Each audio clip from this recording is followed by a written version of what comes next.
Uh, Dear colleagues, we are starting the second day of our conference today, and the section 5, which is dedicated to folklore. And we have only 3 presentations today in this section. And the first one is dedicated to the topic of rivers in Mongolian sacred landscape. Olga Mazo, please.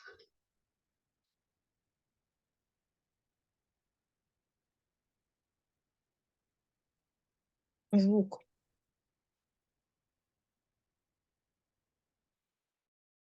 Sorry.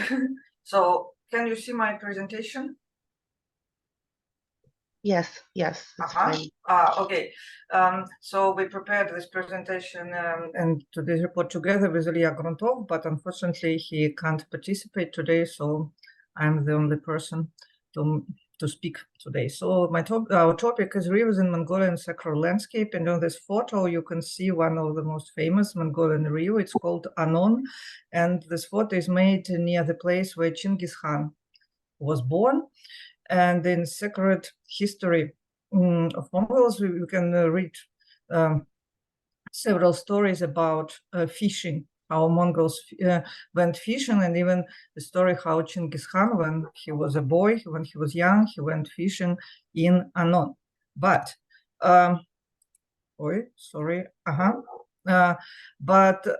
fishing is not the part of for most Mongols, fishing is not a part of their everyday routine. Generally, rivers are not the central part of the Mongolian nomadic life and economy. Only in common situation, only Mongols who live near big lakes or rivers live on fishing, and other Mongols don't go fishing. But however, rivers and lakes and springs are part of the sacred landscape. Mongols believe that nature is inhabited by various spirits who watch and protect objects of the landscape and the living beings there. What kinds of objects? For example, it can be mountains, rocks, big maybe stones, and of course the rivers, lakes, springs, and so on. So rivers are considered to be the part of nature, and the relationships of Mongolians with rivers are stipulated by the relationships to the lords of the rivers.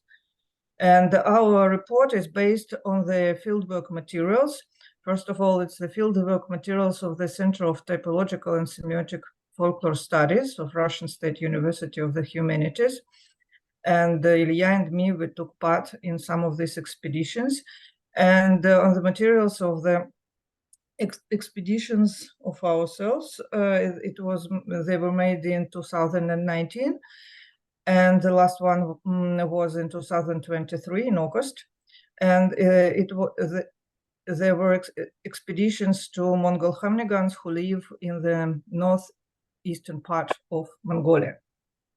So who are these water spirits?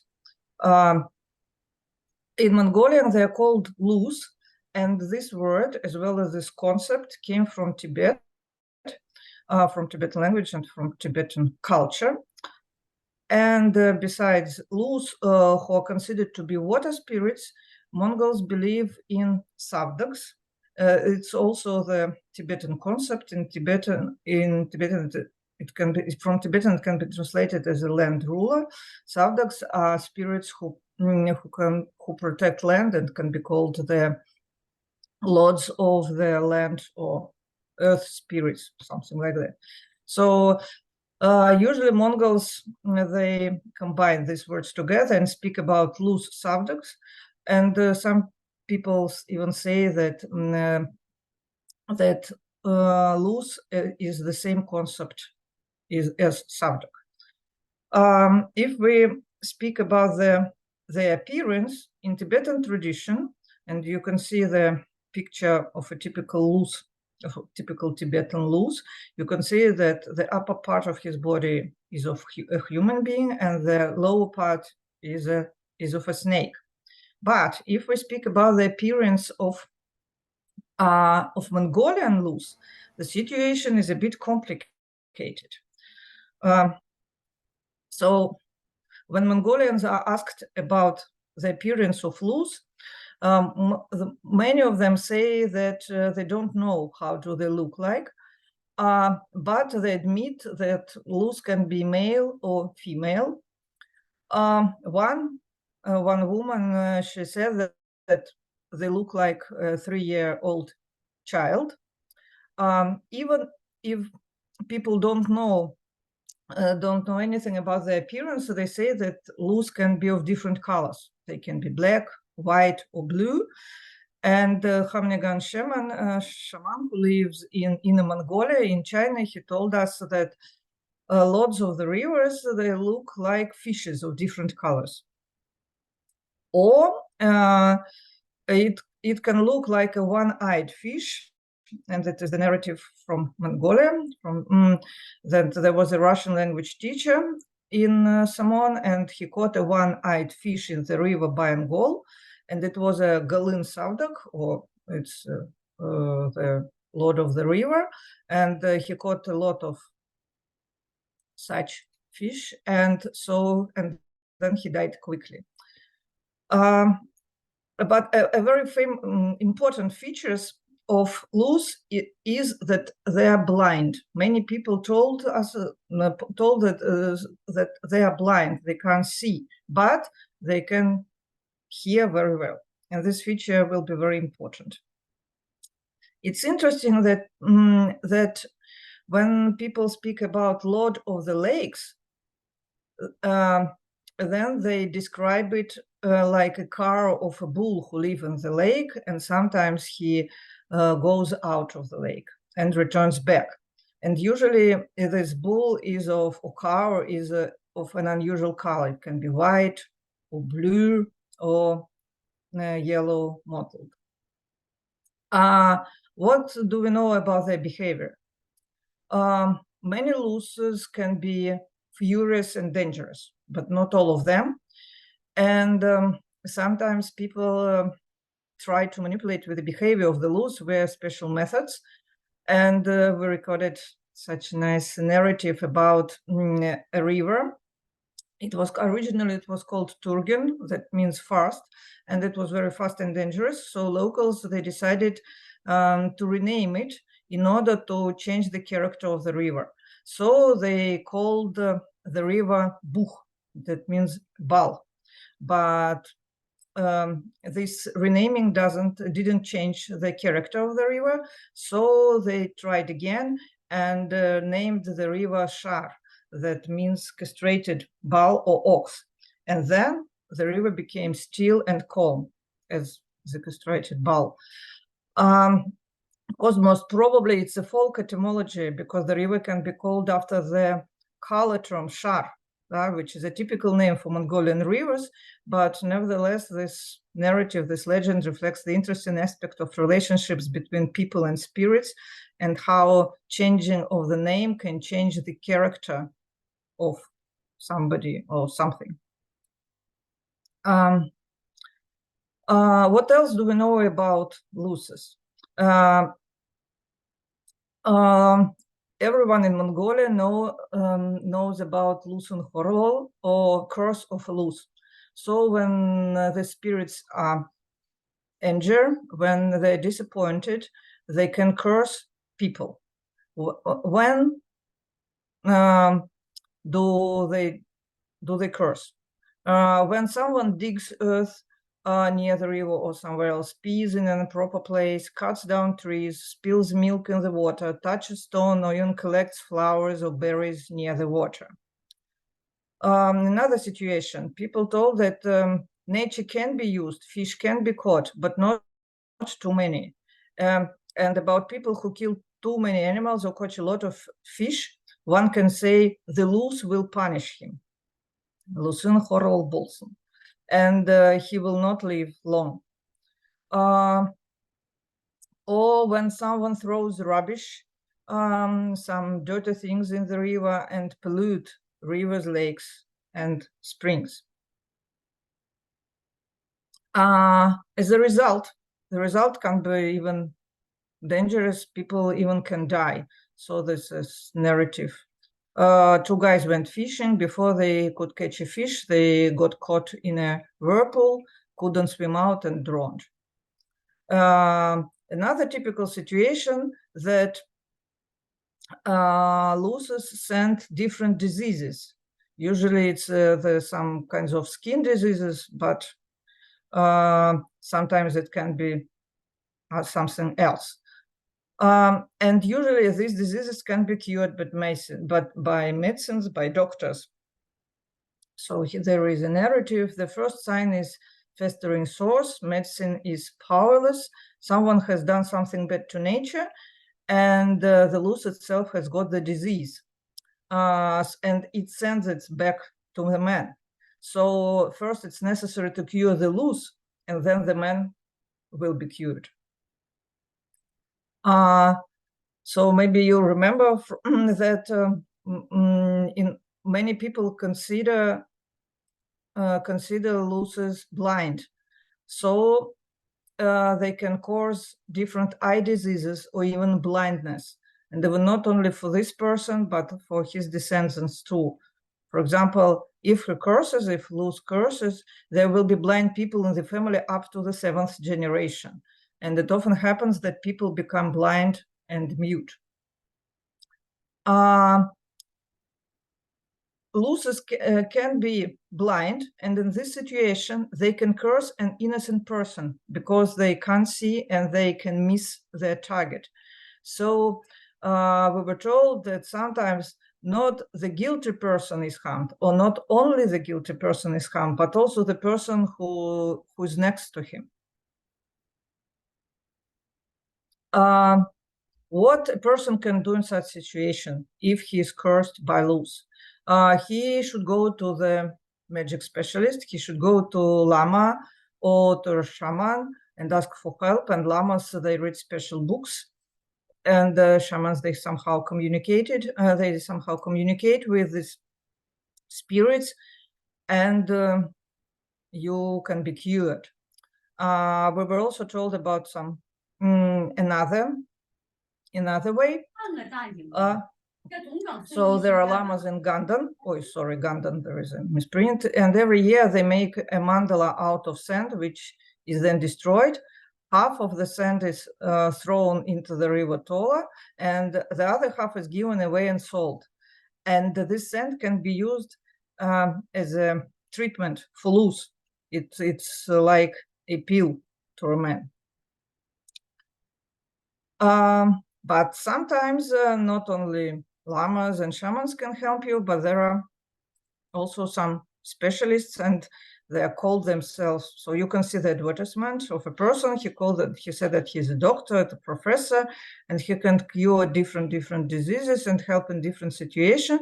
And in particular, he can help with this curse of Luz. And he helps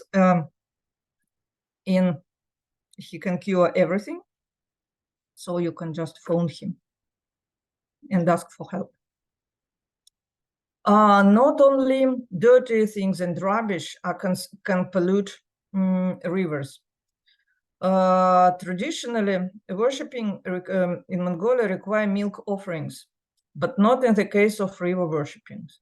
Milk offerings are prohibited. Milk shouldn't enter or shouldn't be poured into the river, even if you want to clean some spoons or some dishes with milk in the river, it can offend Luzes. It is prohibited because offering milk might make the Luz blind. Another thing that is prohibited is blood. Blood also makes the river impure. Even if a wolf kills the cattle at the river bank and the blood gets into the water, the river may be considered as impure, and it is required to read special religion texts to purify it. So, what you can do in order not to offend spirits? Of course, not to do improper things, yes, as damaging nature or some polluting it. What else? One should not call the river by the name standing nearby. And the same taboo is valid also for the names of the mountains. People believe that the spirits can can hear their names and they will be offended.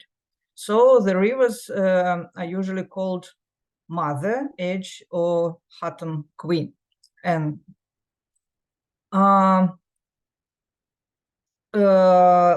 animals like snakes, fish, frogs, and sometimes wild pigs who live near the rivers are considered to be loose in Ampton, the animals of the water spirit.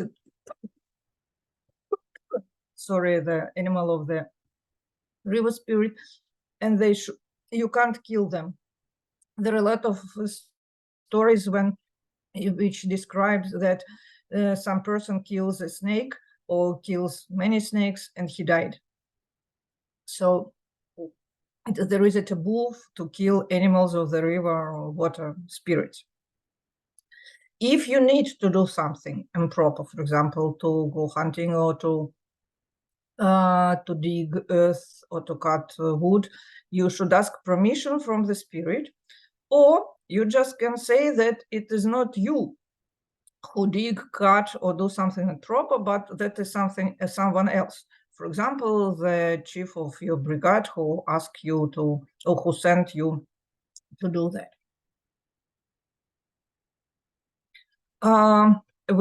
In Mongolia, there are 2 hydroelectric power stations, and we were at one of it in Gobi Altai province of Mongolia. And of course, building such a construction that can, when you build it, you somehow offend the water spirit.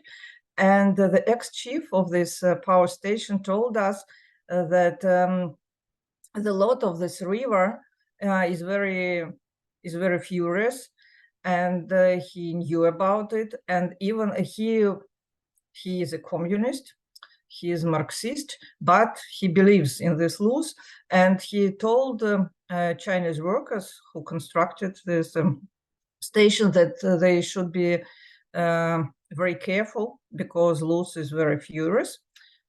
And after this station was built, he invited many lamas from Gandan, from other monasteries, and they made some ceremonies to please the Luz. But after building this station, he fell ill. He had serious problems with his health, and he thinks that it is because of building this station. So at first he went to Lama, but the Lama couldn't help him, and advised him to go to the shaman.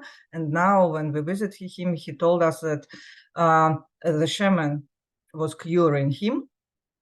And now every year, he invited lamas, and now he invites shamans who organize some ceremonies to pacify the Luz. And he paid for the ceremonies himself. And he said that, for example, he buys some silver plates or some silver things and put them in the lake to please the Luz. Another way to please the spirit is to take water from one river and pour it into another river. And we heard such stories during our expeditions to Hemnigans, and they spoke about 3 lands, Kerulen, Anon, and Tola. So pouring water helps spirits to communicate. It is the way to unite the spirits so they can communicate and they are happy. Another interesting question that is related to the water, to the lords of the rivers, is the question of the gender of a river. Yes, people usually call the river's edge mother, but if we ask about the gender, some people say that the gender of the river is connected with the gender of its lord. If the lord of the river is male, then the river considered to be a male river. And if the lord of the river is a female, is a woman, then we can say that it is a female river. But we also connected some stories where the gender of the river doesn't connect to the gender of its lord spirit. For example, we were told that Kerulen, Tola, and Anon are sisters, and they're daughters of Khanti-Khan, or Kerulen, Tola, and Anon are sisters and daughters of a mountain that is called the Burhan Khaldun, and Tola is the oldest one. In another narrative, Kerulen is male and Tola and Anon female. Why? Because there are a lot of berries on the banks of Tola and Anon, and people consider these berries as earrings, a jewelry of a woman.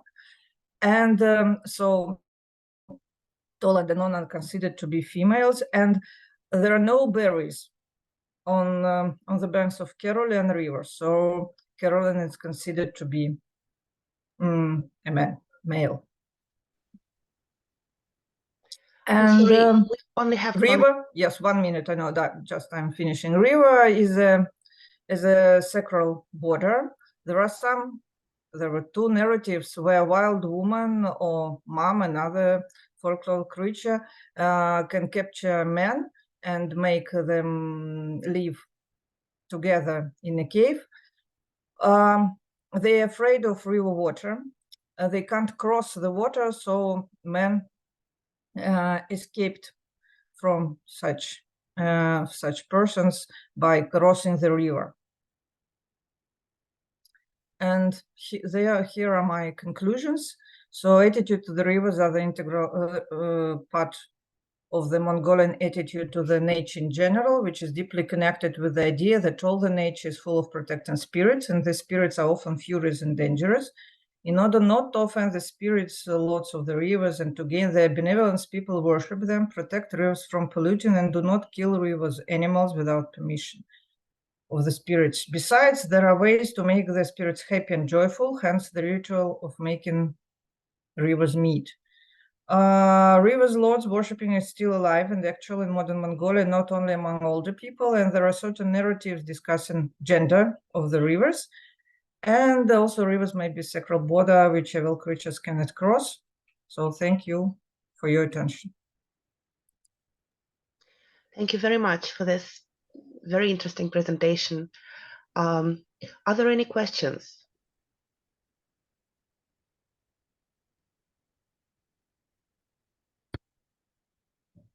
Well, yes, I have a question. I get it that there are female rivers, that mostly they are female, but what about the deities of the rivers? Are there any female luces?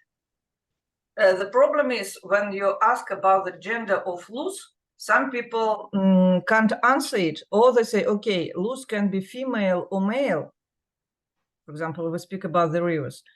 But they can't say for sure that, for example, in this river, when we ask about the gender of the luz of Kerulen or Anon, they can't answer for sure. They don't. So it can be a problem because they know that there are luz, but their appearance and their gender sometimes is unknown for them, and they don't think about that. It's not maybe important. I see. Thank you. Any more questions? Yes, perhaps. Please. Olga, thank you for a wonderful talk. I was told that some Mongolians don't eat fish for Buddhist reasons. That is to say that for vegetarian reasons. They say that it's forbidden to eat fish. They do eat meat, but they observe Buddhist vegetarianism by not eating fish. Did you encounter this idea? Or? Yes, I know that Buddhists in Mongolia, they eat meat, but maybe this explanation, this Buddhist explanation is a late explanation. Maybe the first is that fish lives in the water. It is considered to be the animal of the water spirit. So you can't fish, you can't, for example, swim. So many Mongols don't swim in the rivers. They can't, for example, wash clothes or dishes in the rivers. So I think this Buddhist interpretation is secondary in my, maybe some colleagues, they can say something more, but it's, in my opinion, it's like that.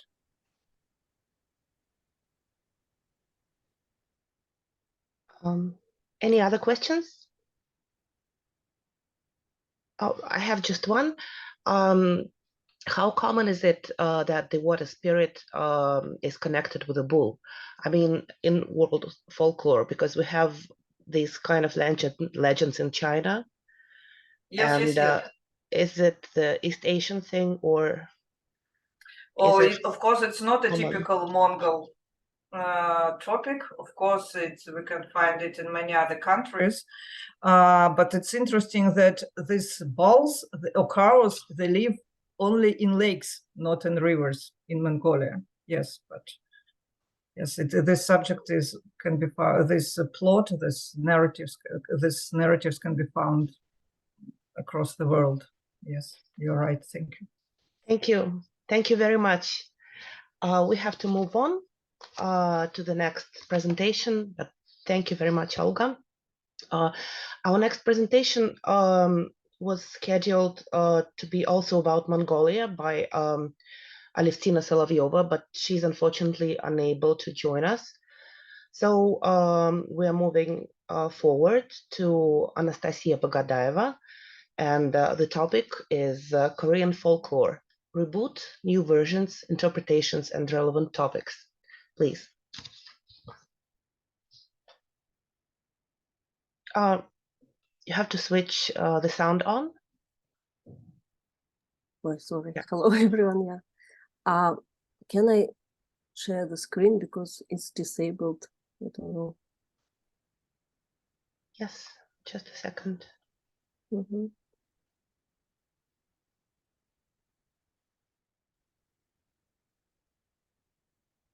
Yeah. Oh, thank you very much.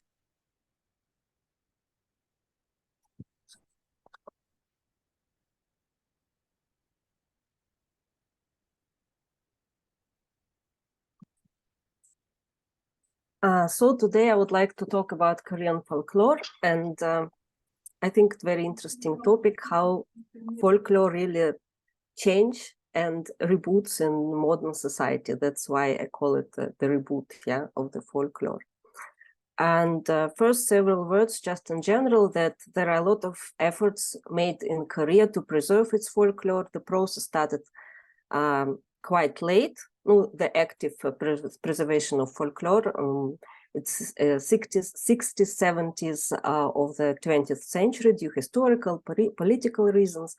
But then really this process began and collect and record folklore texts. There are national folklore contests held every year where they can choose and collect also some new types of folklore. And so with the help of this contest, really during these years, 250 types of folk arts were discovered and reproduced. And then there is Encyclopedia of Korean Culture, a lot of collections of folk songs, shaman songs, numerous lists of cultural heritage on all the levels, on the state designated, city, province designated levels. And for example, everybody knows that there is this intangible cultural heritage list that consists of 143 aspects, and there are a lot of folklore objects as well. For example, and number 5 there is a pansori, the genre that I will be talking today. Number 6, the 5 mask performance. Then 82 is shamanistic ritual, Pölsing Kut. This is the ritual of the fishermen of the western coast of Korea. And for example, famous shamaness Kim Kim Hwa She is also in this list under the certain number as a preserver of this ritual. And a lot of festivals, performances are held. So this is the one part of the preservation of the folklore. But on the other hand, folklore texts and performances overcome these boundaries and transform and merge into various forms of modern culture that I find very interesting. And I would like to show it on the examples of folklore genre pansori that I just mentioned, and if I'll have time, on the example of shamanic myth about the abandoned princess. So first, what is pansori? Only several words about it for the people who may be not in Korean studies and haven't heard about it. So this is musical and dramatic performance.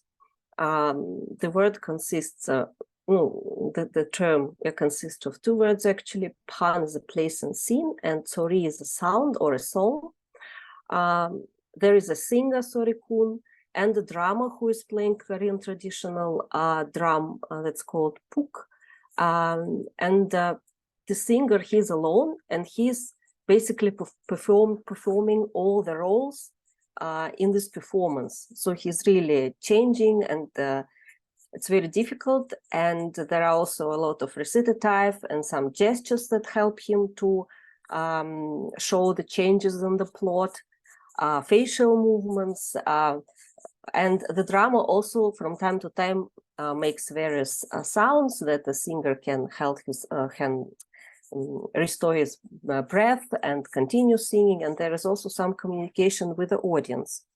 Now I'll try to show you in the next slide the small part of this classical pansori. And the thing is that up till now only 5 pansori texts are preserved.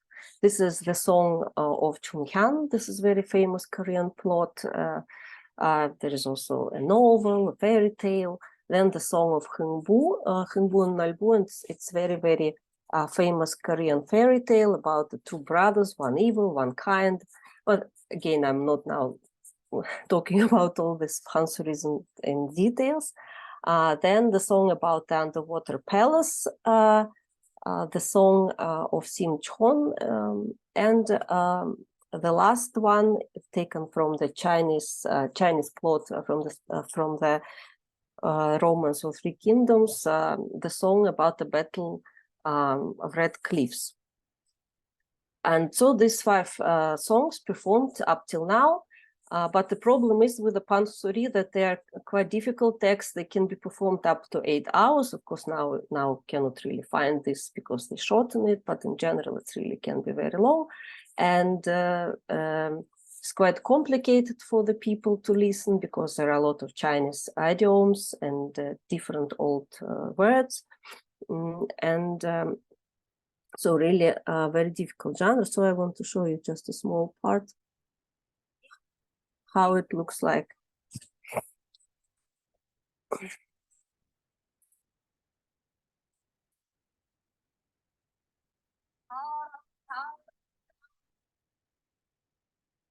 Yeah, and they're singing using this like throat singing and really learning for several years, and it's very, very difficult to master this art. And so now really some efforts are made by young people, younger generation, a bit to change this genre and to let it continue in a different way, a more modernized way. So there is a singer, Yi Charam, quite young. Yeah, she studied by herself. Maybe I go back first. So she started by herself professionally to sing pansori, because as a child she saw once this performance on TV, and so she decided to master it. And she completed her bachelor's and master's degrees in Korean traditional music department and at Seoul National University. And she holds the Guinness Book record for being the youngest person to sing the song of Chunhyang. the pansori, completely for 8 hours in 1999. And then she also started composing her own new modern pansoris. For example, in 2007, she composed a song about Sehwan, Asachonga in Korean, and in 2011, the song about the courage, Okchoka, both based on the plays of German famous writer Bertolt Brecht. And first, the song about Szechuan, it is the good person of Szechuan. Sorry, it's like difficult in English to pronounce. And the mother courage and her children, but I think you all know them very well. So in traditional genre of pansori, so basically, so this is the poster for the first pansori. Then also maybe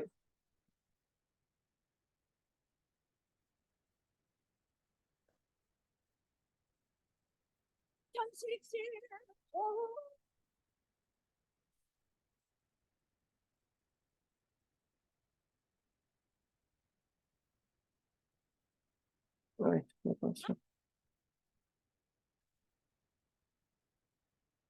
And really, so like a modern plot, but again, there is a traditional Korean drum. Then she's holding the fan in her hand, like normally the performance of pansori do.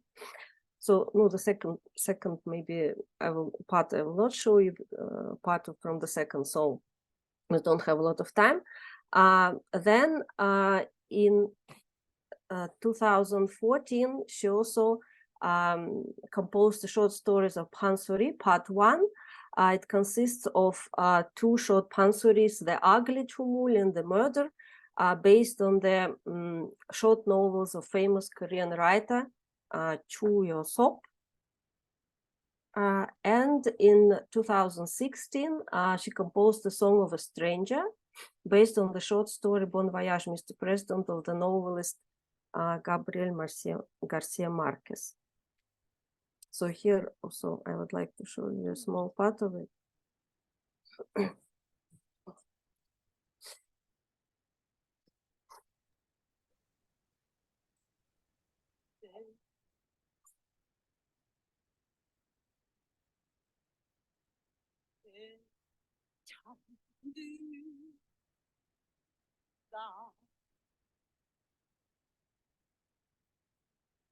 So yeah, basically, again, you can see she has there a fan on the table, and there is a traditional drum, but also here already I added a guitar, and she's dressed modernly, and this is really modern topic with the famous writer about novel famous writer. Then the next thing about pansori. There was such a CD that was produced in 2005 by KBS. It's called 5 Newly Created Pansori for the Whole Family to Enjoy, and find it very interesting because here they play with this number 5, because as I told that 5 pansoris were preserved, classical pansoris were preserved up till now, the texts, and they also come with this number 5, but they compose totally 5 different new pansoris on different topics, and the idea is that the family can listen this CD together, and there is some pansori for the child, pansori for the older generation, for the father of the family, and so on. There are really different topics. Even the teenager that's has some serious concerns about her exam at school, and then about the old man who is scared of dementia. And here I would like to show you the examples of this kids pansori. It's even performed by a child singer. It is Baby Dinosaur Dooley. It is very, very famous Korean cartoon character. So in Korea, all kids know this, and also would like to show you just a small.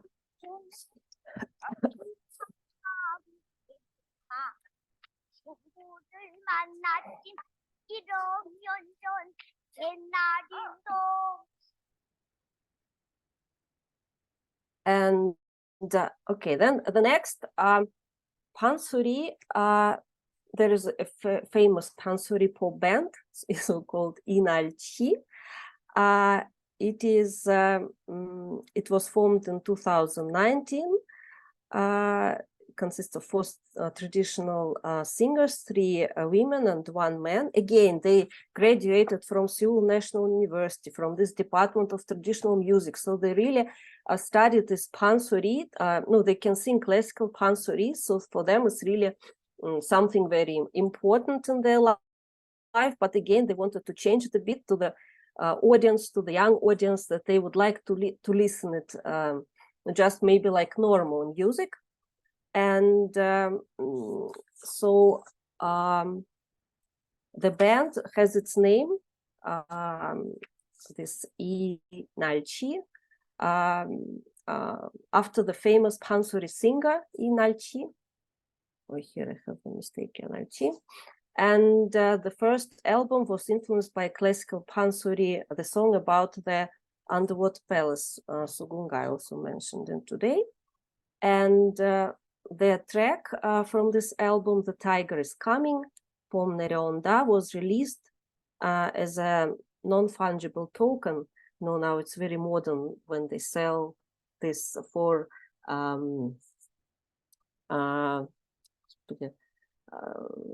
this virtual money in internet. Actually, the concept is quite difficult. I cannot really get it up till the end, but it's really this non-fungible token, something very, very modern. And then they won 3 prizes in Korean Music Awards in 2021. And so the part of the song, The Tiger is Coming, I also would like to show you, because I find this quite interesting.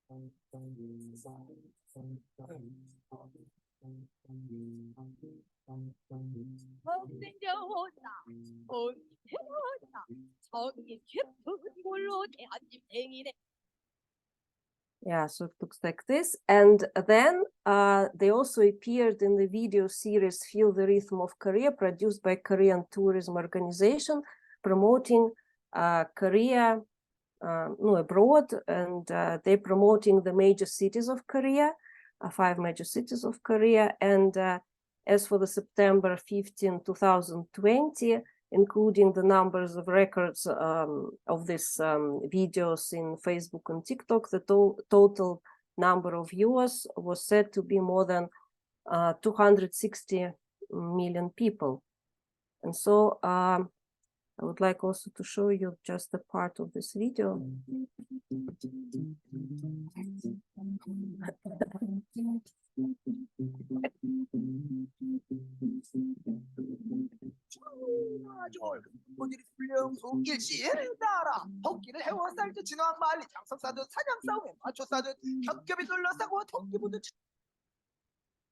Yeah, so you can find them, watch all the videos, yeah, on internet very easily.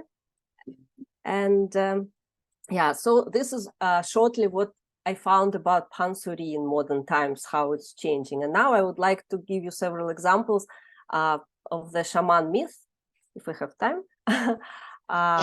3 minutes. Okay, so maybe short, so just several. Actually, I was talking about this myth. It's one of the most famous shaman myths, Korean shaman myths, on the previous conference. And maybe who listened, yeah, knows about them, about it, yeah. And so this is a very famous plot about the abandoned princess, but then at the end she got this the water and saved her father. So also very, very famous. This is the plot. I just show you shortly. I'm not going to read it because we don't have time. But here it's also interesting how the plot continues live in the modern culture of Korea. So first of all, there is very, very famous book of Hwang So-kyung, Princess Pari, Pari Tegi, and here this myth was also like rebooted and transformed. It's the story is telling about the girl from North Korea, and she overcame a series of hardships, difficulties, and then she ended up in England, and her life took place at the background of terrible world events, famine in North Korea, the refugee problem, this terrorism, the war in Afghanistan, whatever, everything is in this book, but everything is twisting around the story about Paris Deki, that was also traveling and searching for this water to save her parents. And it's really interesting, integrated inside this book. I highly recommend it to read, because this book is also translated into English, into Russian, and in many other languages. So yeah, you're welcome. And then also this plot, a lot of musicals were made in Korea, but some musicals are just, no, this story is taken and they show on this on the scene and on the stage for us, this famous plot. But some of them also quite interesting because they change it a lot. So just this little book. So for example, Paris Forgotten Lullaby. In 1998, it was staged, and there the story is about Korean children who were adopted in USA. Actually, is also like important topic in Korea, and the main heroine is Paris, but her name is Paris, but her family name is Bauman. And she was adopted in the USA from Korea. And so she had an affair with a man who left her, and she tried to commit suicide. And so she was on the border of life and death, and she is in the hospital, and she has this dream. The spirits lead her in the world of dreams, and where she goes through the whole life of Princess Paris from Korean traditional myth. And at the end, really, she sings the song, I Found Myself Again. So there is a hope again. And so she's again like reviving in this hospital. So this also sort of this kind of twist of the change of the myth. Then I'm finishing already. There are a lot of webtoons, video games, and cartoons on this topic as well. So quite interesting. You see, this is a game about Paris Konju. This is a cartoon about Paris Konju. And the cartoon, there was a plan to make a cartoon. There was even already a short preview in France about Princess Paris. And then there is also a popular group, ADG7, that say that they're singing in the genre shamanic punk or K-folk pop. I find this also very, very interesting. And so maybe I will finish before the conclusions again with a short. So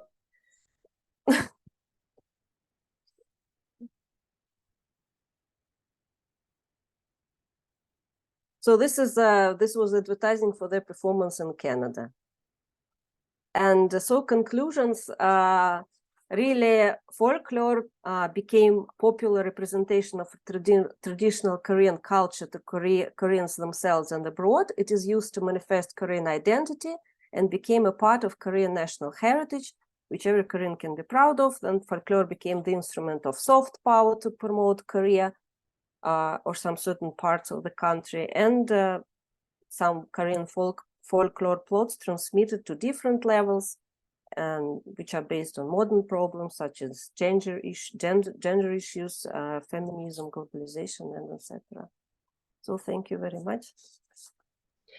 Thank you very much for the very interesting presentation. Are there any questions?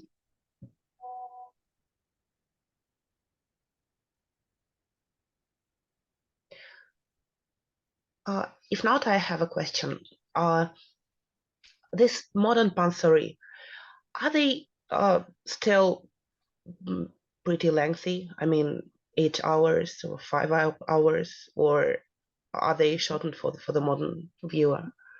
No, they're shortened, of course, like for the normal modern performance. And actually, even these classical pansuris that I mentioned, when now they perform them somewhere, also you can, when you come to Korea, you can go to some center of arts or something in the theaters, and you can also watch classical performance. But of course, it will be never 8 hours. So you see, when she performed at 8 hours, it was already in Guinness record that she is a younger singer, because yeah, now nobody has time and patience to listen so long for the pansori. It's quite specific, especially when you listen to it live.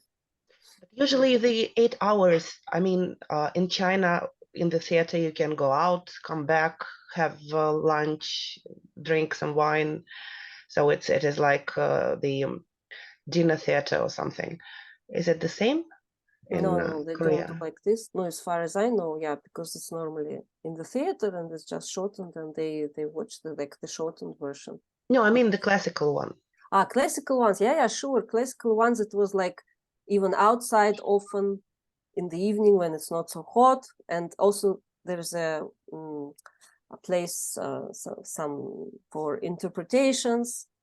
That's why they're sometimes so long, sometimes shorter, yeah.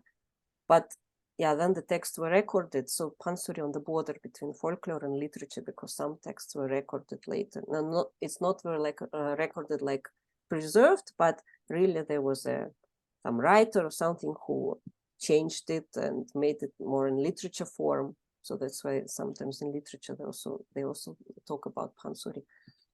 Yeah, but classical one before, yeah, it was same like this. I think people can go, leave, eat, and listen. Thank you very much. Any more questions? Thank you for your great presentation. And I want to ask, I think in North Korea, for the state, folklore has its uses too. So maybe when we are speaking about pansori, are there any similarities in its state uses in North Korea and South Korea?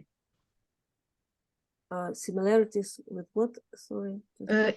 In the ways in which state uses this genre. Okay. Yeah, of course, in North Korea, they also use some genres of folklore for their own purposes. No, mainly to promote their ideas. For example, folk songs were used in these purposes, of course. It's the easiest way, I would say, to show the like heroic deeds of Kim Il-sung and the leaders and whatever, little bit like in Soviet times. And then as well as like myths, also Korean traditional myths also were the ideas of them that were very common to Koreans. They were also changed, but they're already in this sort of myths, and actually short stories about Kim Il-sung. There's researches about it in Russian as well, that he's like, it is basically myths about Kim Il-sung, where he's not a real figure there. He's like a god, like this hero who is changing the world. So this is the connection with the folklore. And so South Korea, so if I'm talking now about the modern times, you see they're using it also like a soft power to promote themselves abroad and to show their country. But in North Korea, for example, we know that there is no shamanism anymore, because it was during these times of when the North Korea was formed, slowly it was banned. And as far as I know about pansori that I was also talking about, there's also no pansori up till now, because they tried to do everything to stop this genre. So that's yeah. So no pansori at all? North Korea, no. It's a shame, you know. Thank you. Yeah, welcome. Thank you so much. This is Thank you all the very time we much. have. Thank you very much. And we have our next presentation and the final one for this section. The presenter is Aglaya Starostina, and the topic is contemporary Hebei folk tales about treasure hunting, general and special features. Please. Yes. Thank you. In fact, it's about one special kind of tales about treasure hunting, about stories of the open sesame type. According to the Arne Thompson Index of the International Folk Tales, it corresponds to the number 676. So these stories have attracted the attention of scholars since the last quarter of the 19th century. The features of the Chinese local type have not yet been fully studied. I will examine a small group of texts from the Hebei region that can be classified as belonging to the Chinese local type of AT676 and see how they relate to the models and the patterns described in the indices of Chinese folk tales, and which sequences of motifs and other features are more persistent. Nicholas Belfeld-Dennis was the first to raise the question of the existence of a Chinese version of sesame. He saw a similarity in a legend in which the hero overhears the magic words that open the mountain from some deity, and then he invites his grandmother to inspect the underground chamber.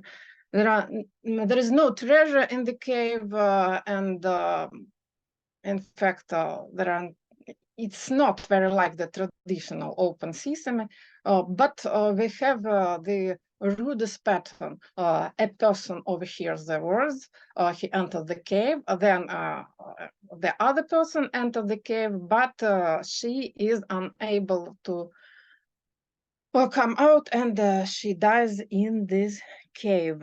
And the first person he becomes famous, but it is not a folk tale. It's in fact a religious legend. Nowadays we know that the folk tales and legends related to the sesame tale are widespread in various regions of China. This structure is described in all three major indices of Chinese narrative folklore: Eberhard, Di Naidhun, and Jinzhonghua. However, all three indices include plots with a structure that is not typical of the open sesame folk tale as we know it from the Arabian Nights. Eberhard names his type number 170 as open sesame and identifies the following elements in it. A man enters a mountain treasure by means of a magical object, and this magical object, in fact, very often is a pumpkin. He fails to get the treasure. The magic object that opens the mountain is lost, or the treasure seeker remains trapped in the mountain. In fact, though it is named by him open sesame, you can see that this description is not morphologically consistent with the classical AT7 or 676 because the letter is constructed as a tale about unsuccessful repetition. So a hero enters the cave and gets the treasure, and the anti-hero enters the cave and he perishes there. It is the classical structure of this tale. So, in the type according to Eberhard, there is neither the initial lack that are normally present in any magic folk tale, nor the final situation that resolves the previous problems. Moreover, in the story described by Wolfram Eberhard, the cave is opened with the help of an object, and in the traditional tale, the doors to the treasure chamber are usually not opened with an object, but with a formula. In the second major index of Chinese fairy tales, folk tales, based on the Arne Thompson's system, Wolfram Eberhard's didn't use the Arne Thompson system because he thought that it's not acceptable for Chinese material. So Dina Thun already uses this system, and in the page dedicated to type open system, he doesn't describe the plot by moves. He goes like this. The cave sometimes is opened with a magic spell, but usually with magic melon or pumpkin. And sometimes no second entry is possible because the magic key has been forgotten, or two persons enter the cave and only one is allowed, or it opens only on special occasions to the very needy, like a room of requirement in Harry Potter. Thus, Dean Nighthorn, who used more than 5 times as many texts as Eberhard to describe the open sesame type, was aware of Chinese magic folk tales of this type, which are based on unsuccessful repetition. Eberhard doesn't know about them, but Dean Nighthorn includes them in his index. But in cases E and F, he seems to be talking about the same non-folk tale type of sesame as Eberhard. Then we have index made by Dean Zhonghua, also on the basis of Arne Thompson system. But instead of AT676, he introduces for these tales a new type, the key that opened the mountain of jewels, like this. And so it means that it belongs in the magic object section. It is described as follows. The mountain of jewels can be only opened with a cucumber, melon, or an object such as a golden key. Usually hero only enters it once, or else after the good poor man has got the gold, the greedy rich man also goes to the cave, but he stays inside. After the words or else, as we can see, there is a brief description of the story based on the model of unsuccessful repetition, a real folk tale. Thus, all 3 indexes know a shortened, truncated version of the type that contains some motifs characteristic of AT676. A door opens in the mountain. Whoever finds the treasure may not take all the money, like in Mongolian legends about Lucy's, greed is punished, or sometimes the mountain opens when the magic formula is spoken, but not every time. In the most cases, it is the object and not the magic words. At the same time, it is not morphologically similar to the classic open sesame. The first feature of the Chinese local type of sesame is the prevalence of variants with a magic object. The second feature of the Chinese ecotype is that it often includes the subplot, a foreigner shows the way to open a mountain. But unfortunately, it's marked only in the index by Wolfram Eberhard.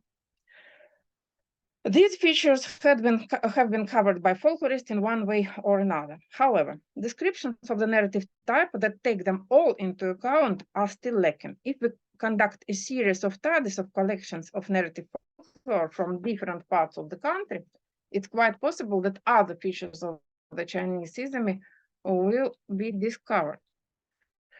Today, we will look at 17 texts collected in one region in Hebei, including the cities of Beijing and Tianjin and their environments that speak of cave doors, of the magical opening of the doors of the cave. They were collected between the early 30s and the early 90s. Geographically, in fact, I must say that the selection is rather random and determined only by the availability to me personally of the collection. In addition to the various districts of Beijing and Tianjin, it includes examples from Manshan, Hanshanding, Xingaoyan, and 4 counties near Baoding, and the former Wuhan County. It's now the part of Handan City. The results will be supplemented by work with other collections and hopefully by field work, but by now I have only the results for these 17 texts. So I took about 20 collections of the Hebei folk tales and searched, examined them for the tales with the magically opening cave, and I found in fact more than 17, but 17 were the purest examples, so I took them, and in this group only 3 texts could be classified as folk tales, as really magic folk tales. They are indeed built on unsuccessful repetition. Hongsha and the Gush, and 2 tales that are called Din Yaoshi, the golden key. So, from the they are not from the one county, so and not from the one from the similar times. So I think it's very interesting. In each of them, the poor man becomes rich, and the greedy false hero, anti-hero is punished. All 3 tales have an etiological frame. They explain the origin of place names and landscape objects, and in fact, there's etiological framing is quite usual for Chinese folk tales. And in all 3 tales, the cave is opened with an object, a key, golden or stone, or pumpkin. And in tales from Wan and Manchan, in the mountain lives a female deity. It protects the treasure. And in Transiani and Manchan, golden animals are part of the treasure. Gold horses, donkeys, and golden ox. The remaining 14 texts are legends, mythological stories. Almost all of them are etiological in nature. These texts are primarily stories about the search for treasure, and the close examination reveals many motives from groups N, according to Steve Thompson, N530, finding the treasure, and N550, digging up the treasure. The stories usually tell of an unsuccessful attempt to obtain the treasure, after which the mountain is closed forever. In each case, and then go the etiological section. So this mountain is called the mountain of golden ox because there is a golden ox inside it, or so this mountain is red because there is a treasure inside, but nobody can get it. So the treasure colors the mountain and it's red now. Yes, a mountain is also closed in the few cases where the hero manages to retrieve a small part of the treasure, but then it closes forever. So the nine examples, the majority mention a foreigner or a stranger who with an expert knowledge in treasures, like in the index of Wolfram Eberhard. The magic object used to open stone doors is a cucumber, pumpkin, bean, pepper, sesame, pine branch. It's motif group D1463. A magic plant provides a treasure. The stone keys mentioned in fairy tales, folk tales, are not found in legends. The legends from Munchkin and Faunstein, as well as 2 of the folk tales, mention a female treasure keeper inside the mountain. A characteristic feature of the selection is the predominance of texts in which part of the treasure or the whole treasure consists of magic animals, most often oxen, bulls, sometimes horses, donkeys, or roosters. This is true for folk tales and legends. So far, the indices don't mention the frequent appearance of treasure animals in Chinese texts on the Open Sesame storyline, but perhaps this should be corrected. To the conclusions. So, on the material of 17 texts recorded by Chinese folklorists in Hebei province and in the vicinity of Beijing and Tianjin, we can conclude that legends of or mythological stories predominate in our material. It confirms the general trend reflected in the three large indices of Chinese narrative folklore. All the three folk tales in this group, despite their etiological framing, contain a sequence of motifs characteristic of a classic open sesame and are built on unsuccessful repetition. The mythological stories in the selection, the legends, do not contain unsuccessful repetition. Nevertheless, they are closely related to folk tales, and their plots can be seen as modifications of the folk tale plot. Like folk tales, legends involve a pattern that the characters consistently ignore. According to the pattern, one should hold the key for a certain amount of time. To finish, he has to finish his task before dawn. He must not try to take all the treasure. He must be willing to share. The hero fails to fulfill one or more of the conditions and best receives no treasure on only the smallest share, at worst perishes or remains trapped in the mountain. It's a traditional image of the anti-hero, or if we are saying about of the legend of a hero that is trapped inside the mountain and only his head can be seen outside, and so he stays forever. And it's an explanation or some bizarre looking round stones found near some some caves and mountains. So it's the head of the anti-hero taken from the mountain. Then the inclusion of such shortened plots in the indices along with folk tales plot seems justified. They are clearly clearly related to these tales. Among the magic items required to open the mountain, in all but one case, the parts of plants containing seeds clearly predominate. I strongly suspect that this fixation with grains and seeds had something to do with the initial open sesame formula, since sesame is known to be an oil plant and the oil is extracted from the seeds. Several texts reflect ideas about the guardians of the treasure, magical people living in the mountain, mostly women. Finally, there is a feature of the magic treasure not yet reflected in the indices. Very often, the cave contains treasure animals. They are embodiments and guardians of the hidden treasure. So I hope these results may be helpful in the process of creating a future more complete index of Chinese folk narratives. Thank you. Thank you very much. It was very interesting, and we probably have some questions too. Do we have any questions? Yes, I have one question. Thank you very much for this wonderful report. I have one question. I also read some folk, some tales about opening the caves with the help of some vegetables. Yes, cucumbers and pumpkins or some gourds.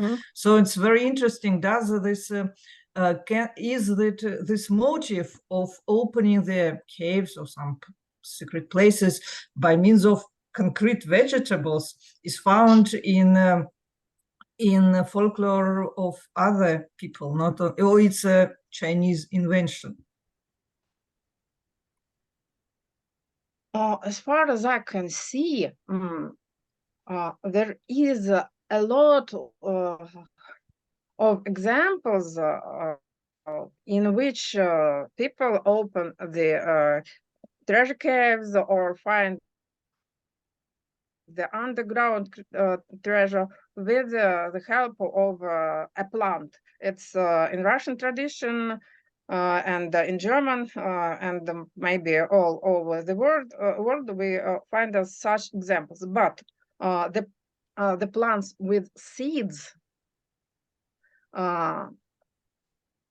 they, I think, are characteristic for China. Sometimes they are sesame seeds. Sometimes there are some pumpkin seeds or maybe pepper. But the topic of seeds, it's recurrent as far as I know for the only in the Chinese open sesame subtype. Thank you very much.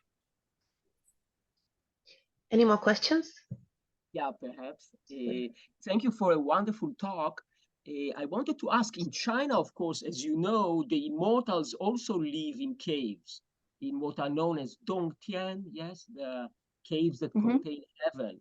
And this is also related to vegetables, because the gourd, the hulu, is also a place where the immortal live. They live inside the gourd, which, you know, it has an open space inside it.